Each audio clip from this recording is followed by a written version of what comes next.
If you had invested $1 in the airline industry, spread across every major airline, every single year for the last 100 years, you would have lost money. What? What do you mean by that? Not underperformed the market, lost money. Actual, real, negative returns. Warren Buffett once joked that a smart capitalist should have shot down the Wright brothers' plane at Kitty Hawk because of how much investor wealth the airline industry has destroyed since. No. Buffett had personally lost money betting on airlines decades earlier, billions raised from investors, and almost none of it ever paid back. So here's the question nobody asks while they're stuck in a middle seat, paying $400 for a 2-hour flight on a plane that's completely sold out. My father gave me a small loan of $1 million. Where does all the money go? To understand why airlines struggle, you have to understand one brutal fact about the business. That's still gay. No, you're gay. Meanwhile, An airplane costs almost exactly the same amount to fly, whether it has 3 passengers on it or 300. The fuel burn is nearly identical. The pilots get paid the same. The airport gate fees don't change. The plane still needs to be inspected, cleaned, fueled, and flown by the same size crew. It's pretty difficult to put into words how disgusted I am, how depressed I am. This means an airline's biggest enemy isn't a competitor, it's an empty seat. Every seat that takes off empty is 100% lost revenue on a cost that's already been spent. So airlines do something that looks completely irrational from the outside. They sell seats for next to nothing, because a nearly free seat is still better than an empty one. Multiply that logic across an entire airline, every flight, every day, and you get an industry that is structurally addicted to filling seats at almost any price, which drags margins down for absolutely everyone. Now add the second problem, fuel. Depending on the year, jet fuel makes up somewhere between 20 and 30% of an airline's total operating costs. And airlines have almost no control over that number. They don't set the price of oil, they can't negotiate it down. They can hedge it, buy fuel in advance at a fixed price. But hedging is a bet, and bets can go wrong just as easily as they go right.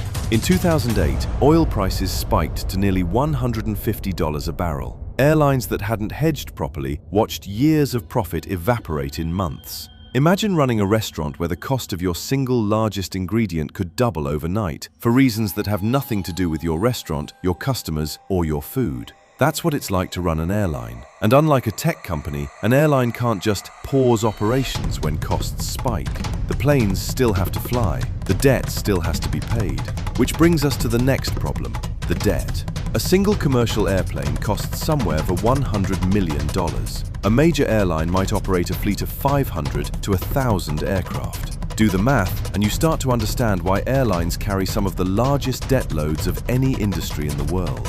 Most airlines don't buy these planes outright. They lease them, or they borrow heavily to finance them, locking themselves into massive fixed payments that exist whether the airline is thriving or barely surviving. This is what makes airlines so fragile the moment anything goes wrong. A recession hits, and one of the very first things people cut from their budget is discretionary travel. A pandemic hits, and planes sit empty on runways, while the debt payments keep coming due month after month regardless.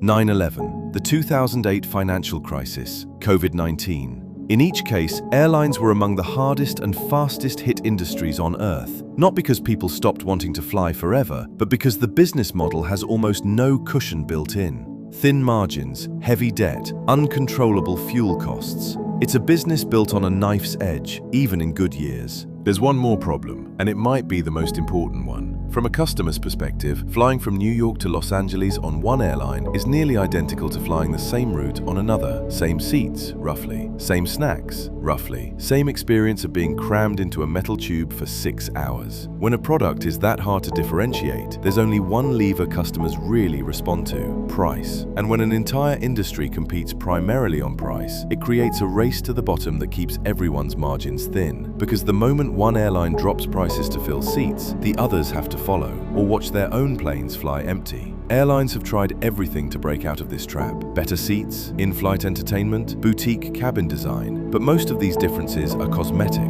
The fundamental economics stay the same. So, if ticket prices can't save the business, what actually does? In a good year, the global airline industry's average net margin is somewhere between 1 and 3%. For comparison, the average technology company runs margins 10 to 20 times higher. Airlines aren't bad at business. They're trapped in a business where the math is stacked against them from the very first seat sold. So the next time you're sitting in a packed departure lounge, watching a completely sold-out flight board at the gate, remember this: a full plane doesn't mean a profitable business. It just means the airline is fighting as hard as it possibly can not to lose money on that flight. The real profit is happening somewhere else entirely, in your wallet, in the credit card you use to book the ticket, in the mileage points quietly accumulating in an app you barely think about. The planes were never really the business.